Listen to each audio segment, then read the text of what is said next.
Paz a todos, aqui quem vos fala é Walter Campos.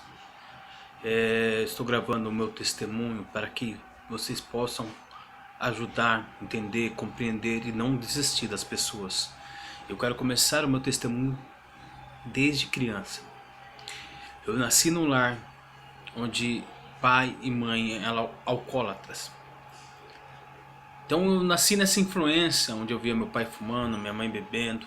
Então, quando é criança, a gente é igual uma esponja, né? A gente puxa tudo o que nós vemos, né? Então fumar parecia uma coisa boa, beber parecia uma coisa boa, né? E nessa época era permitido aparecer nos filmes, né? E na maioria das vezes o herói, o personagem mais forte aparecia fumando. E isso parecia, né? Agradável, né? O cara machão, todo fumando, isso dá vontade. Por isso é bom, né? E agradável que você ensine o seu filho nos caminhos do Senhor, né? Logo com criança foi apresentado a Umbanda, né? E ali começou o meu apreço pela religião afrodescendente, entendeu? Com a curiosidade, né?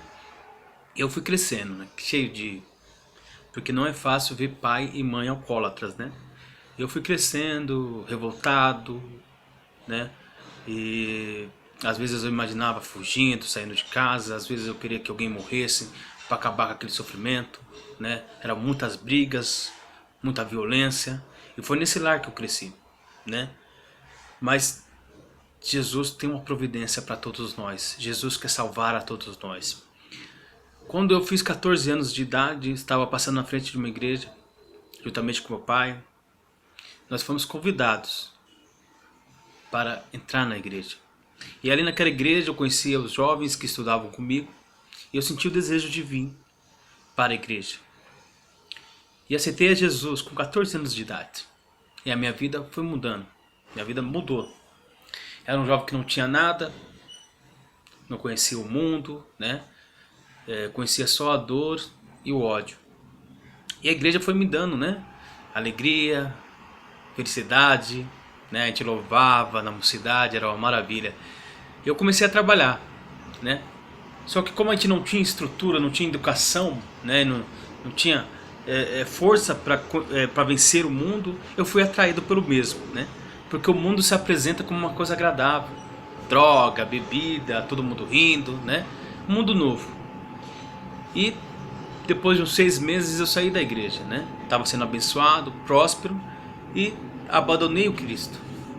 Mas Deus fez muita promessa e Deus já tinha um propósito na minha vida. Então saí da igreja e o mundo começou a cair. Não que Deus castigue, mas o pecado tem o seu pagamento. Deus quer proteger a cada um de nós como a galinha protege os seus pintinhos. Então depois de algum tempo, né, minha mãe veio a falecer, perdi o meu emprego. Novamente comecei a odiar tudo, comecei a pensar só no ódio e na dor. Brigas constantes com meu pai, com meus irmãos, um tremendo rebelde. Fui morar nas ruas, comecei a usar cocaína, e comecei a usar cocaína influenciado por um filme. Estava assistindo um filme e senti um desejo de ser igual àquele ator, de ter aquele poder que o ator tinha. E no outro dia foi dito e feito. Comecei a usar cocaína nos lugares mais perigosos de São Paulo. Fui, comprei, cheirei. Foi uma euforia, foi uma emoção, foi uma adrenalina, foi uma força, foi uma coragem que deu, que me levou a usar mais. E eu fui me aprofundando na cocaína. A droga é assim, no começo é alegria, é gostoso, é eufórico, mas vai arrastando você e a tua família para o buraco. No começo todos te dão drogas, no começo todos são seus amigos, todos ficam felizes, olha, usa bem a droga. E eu fui afundando. A situação na minha casa ficou difícil de viver, ficou muito difícil.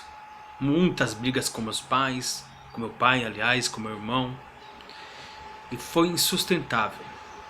A vida para mim não tinha sentido, não tinha uma lógica de sobreviver ou um porquê de continuar vivo. Um certo dia o dinheiro tinha acabado, eu tinha saído do emprego que eu tinha, não tinha como usar cocaína, os meus companheiros de droga estavam usando crack, e mesmo consciente do que aquilo ia fazer na minha vida, eu utilizei do crack e virei um viciado em crack. Então no Natal de 97, eu e alguns companheiros decidimos morrer de overdose. Decidimos acabar com a nossa vida, com aquele sofrimento, com aquela história de fracasso que tinha nas nossas vidas. E essa história de fracasso sempre esteve na minha mente. Porque quando um pai fala alguma coisa para o filho, aquilo fica gravado. E às vezes ao decorrer da nossa vida, pessoas querendo ou sem querer acabam nos amaldiçoando pela vida. Então compramos muitas drogas, muitas pedras de crack, muitas cocaína. E começamos a usar droga por volta de 2 horas da tarde do dia 24 de 1997. Usamos droga, fumamos, cheiramos. E quando chegou 11h30, nada de morrer.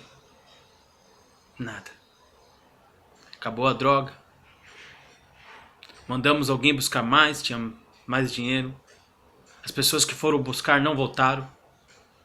E fomos nós ficar esperando no ponto de ônibus. Deu meia-noite do dia 25. Os fogos estouraram, todo mundo fazendo festa em casa. E nós lá, com depressão, angústia, deprimido, famintos. E eu voltei para casa. Quando eu cheguei em casa, que eu fui deitar, meu pai me encontrou naquela situação deprimente. Me disse que aqui não tem lugar para você. Não aguento mais você. E a única pessoa que te amava, morreu. E hoje mais ninguém te ama. E essa frase ficou na minha mente.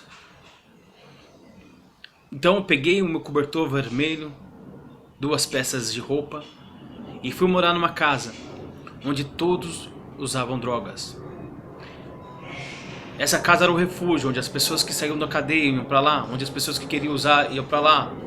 Era uma casa de uma senhora que tinha perdido o marido de uma forma muito trágica, onde ela acolheu algumas pessoas para morar. Então qualquer um que tivesse dificuldade era bem recebido ali. E ali cada um chegava com a droga. Um chegava com a cocaína, eu usava. Como eu sou uma pessoa bem associável, que se dá bem com todo mundo, então todos queriam usar droga comigo. Então era droga o dia todo. Era uma refeição por dia que nós tínhamos por volta das 8 horas da noite. O dia todo só usando droga. E ali a vida foi afundando. O dinheiro foi acabando. Vários convites para furtos, assaltos. Mas quando Deus tem um propósito na sua vida, Ele vai te salvar aonde você estiver. Eu fui convidado a fazer um assalto numa padaria. Dentro do meu coração, uma voz disse: não vás. Não é porque a gente está por baixo, que a gente está fazendo algo errado, que a gente tem que abraçar o capeta. Não. Temos que vigiar. É isso que eu digo para você. Não importa a situação do seu coração, não importa a tristeza que você está vivendo, não importa o pecado que você está cometendo, vigie para se manter vivo. Porque o dia de amanhã a Deus pertence. Então eu não fui fazer esse assalto, mas fiquei olhando de longe. E quando os dois numa moto anunciaram o assalto, o dono da padaria estava armado e alvejou os dois. Ali tinha um projeto do diabo para acabar com a minha vida, mas não foi. Então, prosseguindo nessa casa, eu peguei sarna, que é a escabiose. Não tinha dinheiro para comprar o remédio. Tinha perdido os meus documentos. Não tinha roupa. E não tinha dinheiro para usar droga. Estava viciado, com sarna e sem dinheiro para usar droga. Sem ter uma perspectiva de vida. E sem ter para onde ir. estava desesperado. Foi então que uma pessoa que morava juntamente comigo nessa casa resolveu voltar para a casa da mãe e me convidou. E eu fui morar numa favela em São Paulo, no barraco de uma mulher que tinha 5 filhos. Uma mulher que vivia sozinha com 5 filhos com muita dificuldade, onde o esgoto passava por dentro da casa dela. Era tudo bagunçado, desorganizado. E eu comecei a ajudar a mulher, lavando roupa, fazendo a comida, ajudando ela a cuidar dos filhos. Eu lembro que essa mulher tinha uma filha de 15 anos, que me humilhava muito. Me humilhava muito, era muita humilhação e eu não suportava mais aquilo. Só que eu estava com sarna, sem documento, sem ter para onde ir. Meu pai não gostava de mim, meu irmão não gostava de mim. É isso que passava pela minha cabeça. Então, numa certa noite, eu tentei pedir ajuda à minha mãe que havia falecido. E não tem comunicação com os mortos, porque na Bíblia está escrito que o morto não faz nada, não fala, não anda. Mas o diabo se aproveitou dessa situação e fez eu me lembrar de um pai de santo do candomblé que havia me prometido ajuda quando eu estava no mundo das drogas. E eu fui ao terreiro de candomblé, onde ali foi feita várias promessas, inclusive a de curar a minha sarna. E quando eu entrei, que eu aceitei tomar a obrigação do candomblé, sem saber o que era realmente aquilo, foi terrível. Nós ficamos 7 dias no quartinho fechado, sem ver a luz do sol. Todo dia pela manhã, às 6 horas da manhã, tomava banho gelado. Havia um banho chamado banho de aboa, que é feito com restos de animais sacrificados no terreiro. E todos os animais que são sacrificados, partes, a cabeça e os pés são colocados dentro desse vaso. E você toda manhã toma esse banho gelado. Ali eu estava vendendo a minha alma. E pouco a pouco aquilo foi tomando conta de mim. Eu tinha medo, tinha pavor. E eu fui capturado, fui torturado. Apanhava constantemente. Era torturado psicologicamente. Fui obrigado a beber sangue, jogar sangue na minha cabeça. E vários rituais macabros. Vi coisas inacreditáveis.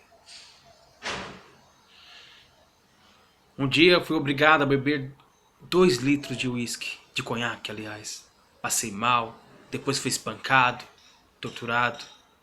Isso é o que acontece no interior de muitas casas de candomblé, onde a mídia não entra, onde ninguém percebe. Tortura.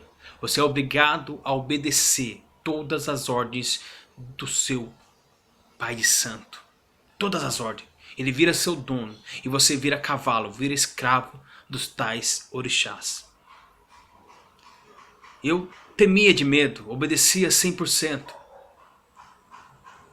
Chegou um dia que eu parei na beira de uma piscina e mais uma vez eu decidi acabar com a minha própria vida. E quando eu estava sentado, olhando para a água, eu lembrei dos hinos que eu cantava com 14 anos. Eu lembrei do Deus que eu conheci. Eu lembrei daqueles momentos felizes que eu tinha na igreja.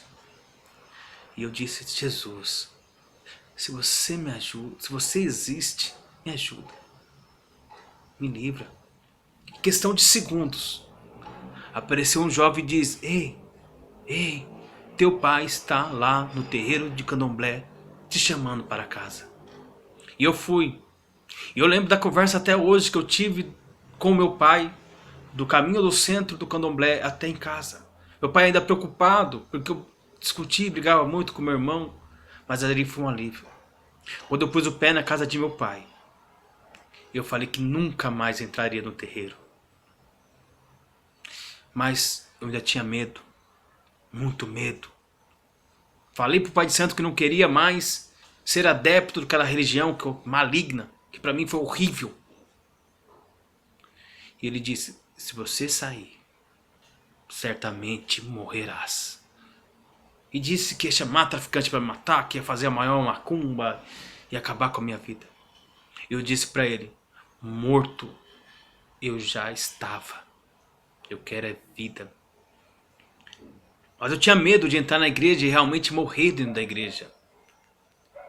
Aquilo tinha me possuído de tal forma que foi fácil sair do crack, mas foi muito difícil sair do candomblé. E eu, convidado pelo vizinho, fui na igreja. Fui na congregação cristã. E quando eu entrei, que não aconteceu nada, fiquei tão aliviado e decidi ir para a mesma igreja que eu aceitei a Jesus Cristo, Assembleia de Deus. Eu fui numa quarta-feira, um culto maravilhoso. O pastor encerrou o culto e não perguntou se alguém queria reconciliar, se alguém queria aceitar a Jesus. E eu fiquei desesperado, fiquei triste. Aí, logo após, a irmã que tinha me ajudado com 14 anos, que viu minha expressão, disse: tem alguém que quer se reconciliar com Jesus? Eu disse: eis-me aqui. Eu levantei a mão. E aquele dia, com 17 anos, foi o meu renascimento. Quando eu falo renascimento, ali eu nasci. E Deus começou a me abençoar. Consegui tirar os meus documentos, consegui restabelecer a minha vida, arrumar um trabalho. Comecei a vida do zero. Sem vícios, sem sarna, sem... E toda vez que o Pai de Santo queria me perseguir, querendo matar, tirar a minha vida, Deus me deu livramento. Eu lembro que eu tinha um grande amigo que entrou comigo no candomblé. E um dia ele disse para mim: Walter, pensa no que você está fazendo. Os orixás são tudo. E você vai voltar com as pernas quebradas, pedindo perdão. Eu olhei para ele, agora outro homem. Olhei nos olhos disso e disse: maior é o que está comigo do que o que está com você. E comecei a triar a minha vida. Mas a fama, o inimigo, trabalha dia e noite para derrubar aqueles que Deus livrou. Aqueles que têm um forte testemunho igual eu, que saí do candomblé, que saí do crack, que saí de tudo isso. O inimigo tenta derrubar. Todos no bairro que eu morava tinham medo de mim. Se esquivavam quando me viam. E alguns tinham até nojo de mim. Conheci uma pessoa abençoada da igreja. Decidimos nos casar. Deus abençoou, nos casamos. Mas por algum motivo, nós os seres humanos, quando estamos bem, esquecemos disso. Isso é um alimento diário. Leitura da Bíblia e oração. Se não fazermos isso, viramos presa fácil dos nossos próprios desejos. Não vigiamos. Logo com 6 meses de casamento, houve a primeira separação, o primeiro rompimento. Oramos, tentamos, mas sempre falhamos. Brigas, ida e vindas, falas desnecessárias, frases que não precisa ser dita. Eu quero dizer, irmãos, no casamento, não diga aquilo que não é preciso ser dito. Não sinta aquilo que não precisa ser sentido. Confie, se ame. Muitos novos, eu não tinha educação para ser casado. Casei muito novo, não sabia o que era um casamento, porque no meu lar eu não aprendi a ter educação. E para ser casado você tem que ter educação, porque você vai passar por problemas naturais. Contas, estresse, trabalho. Eu casei com 18 anos. E foi indo. Ia e voltava e ia. Até que um dia não deu mais. Nós não demos espaço para o amor e para Deus atuar no nosso casamento. Virou um crime insuportável. Esquecemos Deus. Esquecemos as promessas. E a solução mais amarga, mais dolorida, foi a separação. Tivemos um filho que é uma bênção, mas não conseguimos conviver. E para que não entrasse uma tragédia maior, rompemos uma aliança. Irmãos, o divórcio é horrível. É por isso que temos que vigiar. É por isso que temos que vigiar na terra. É por isso que temos que vigiar no nosso casamento. É por isso que temos que cuidar de nós e do nosso parceiro diariamente, conquistá-lo, falar coisas bonitas, amá-lo, perdoá-lo. Porque nós vamos casar, nós vamos conviver com pessoas que têm defeito e nós também temos. Só que nós temos que lutar. E nós cristãos temos que pôr essa palavra. Porque aparecerá mulher, aparecerá todo tipo de impedimento. Parente querendo fazer a separação. Eu entrei numa terrível depressão durante o casamento. Uma terrível depressão. Onde, de novo, aquela frase não saiu da cabeça. Fracasso. Aquela frase que quase me tirou a minha vida com 15 anos e persistiu na minha mente. Porque nós temos fantasmas que nós temos que derrotá-los definitivamente. Frases que as pessoas falaram que a gente tem que vencê-las de vez e não lembrá-las. Porque todo o pecado que você confessa é jogado no mar do esquecimento. Porém, eu entrei em depressão, eu vi somente três saídas na minha vida. Separar, matar ou morrer.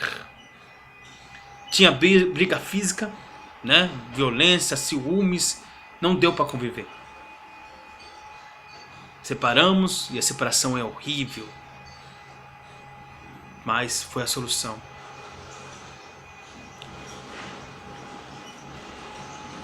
Mas Deus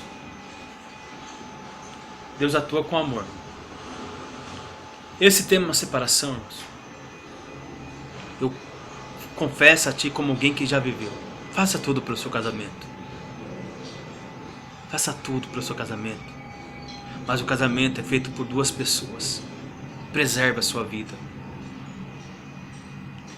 Cada casal sabe o que vive.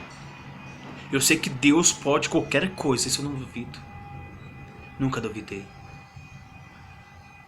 Mas depois do casamento, a vida depois do casamento. Depois da separação, aliás, né? Corrigindo, depois da separação, a vida.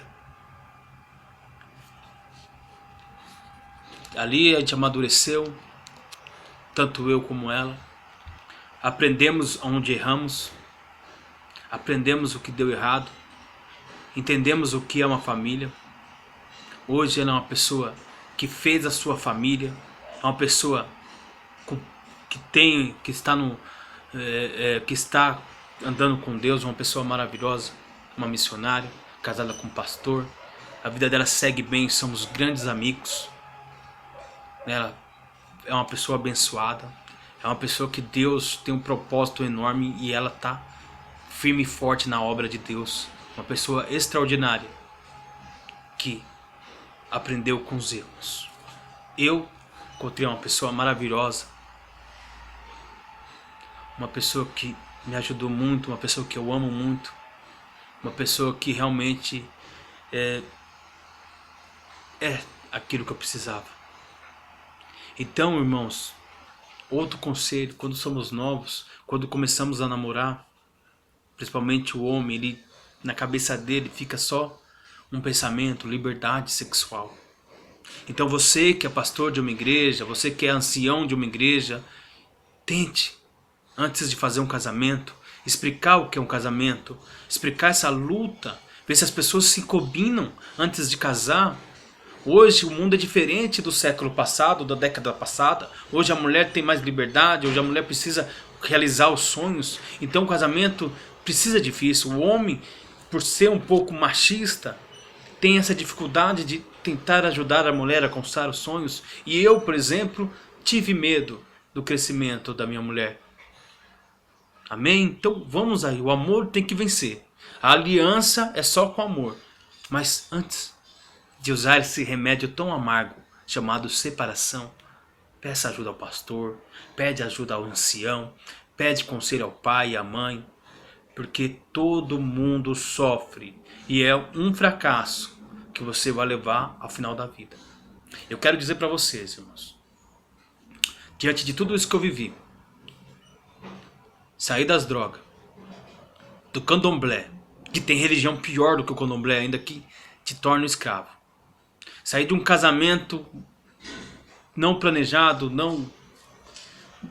que não deu certo porque Deus não esteve nele. E hoje, depois de ter conhecido isto, eu ainda passo por algumas dificuldades, porque não é o que eu passei, não é as minhas lembranças que vão me fazer melhor ou ficar em pé, mas sim o alimento diário, a oração diária.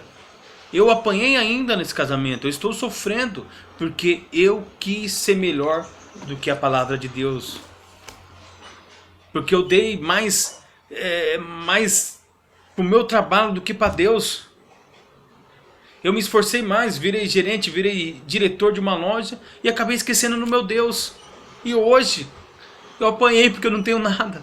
Só minha fé quer tudo. E Deus me precisou hoje, novamente, me tirar tudo. Para me entender que Ele existe. Que Ele guardou a minha vida. Amém, meus irmãos? Eu digo para você, em nome de Jesus, não importa o que você está passando. Confie em Deus. Confie no amor. Confie no bem. Não desista do seu ente querido porque ele está na droga ou porque cometeu um crime. Não desista, faça o melhor, mas com fé, com a palavra de Deus. A gente vê muitas pessoas enganando as outras usando isso aqui. Mas eu quero dizer que Deus tem um propósito na sua vida. Jesus, eu não estou falando igreja, eu não estou falando nada, mas Jesus pode te mudar a sua vida, mudou a minha. Deus me usou, graças a Deus. Hoje meu pai e meus irmãos servimos ao Senhor. Todo mundo abençoado, mas abençoado porque está na igreja. Todo mundo está abençoado porque nós fizemos a coisa certa. No momento do desespero, em vez de eu tomar uma atitude humana, eu confiei em Deus como eu estou fazendo agora. Se alguém está falando de Jesus para você, não é porque não gosta do jeito que você é. É porque Deus tem um propósito na sua vida. E falando, meu amigo que falou que eu ia voltar com as pernas quebradas, e o pai de santo que me ameaçou de morte, os ambos não estão entre a gente. Os dois morreram. Não é vingança de Deus. Deus não quer o mal de ninguém. Mas a Bíblia fala que o salário do pecado é a morte. Quem condena, quem mata o homem é o pecado. Irmãos, essa é a minha vida. Se você tem alguma dúvida de como eu saí do crack, como eu consegui sair do candomblé, como eu consegui vencer essa influência espiritual, pode deixar um recado aqui, uma mensagem aqui, uma pergunta, uma mensagem aqui nos recados, que eu vou estar te respondendo em nome de Jesus, tá? E assim, irmãos, seja fiel. Seja fiel à pessoa que você ama, porque vão aparecer muitas mulheres para tirar o seu sossego, tirar a sua paz, te tirar do seu casamento, falando que te amam, mas são armadilhas, tá? São armadilhas do diabo. E você, meu jovem, droga pode fazer você sorrir hoje, mas amanhã você e sua família vão chorar. Vai acabar com seus sonhos. E o Brasil vive nisso aí, querendo liberar a maconha, querendo liberar a droga, isso não dá nada. Cada um de vocês que pensam que não pode criar nada, pode. Em nome de Jesus, você pode criar, você pode ser um cientista, você pode ser um técnico de informática, você pode ser igual eu, um padeiro que cria. Eu sou padeiro, a minha profissão me ajudou muito. Eu pego uma farinha, um ovo, faço um pão lindo, faço um bolo maravilhoso, e isso é dom de Deus. Que o meu testemunho possa servir para a sua vida. Em nome de Jesus, que Deus abençoe cada um de vocês.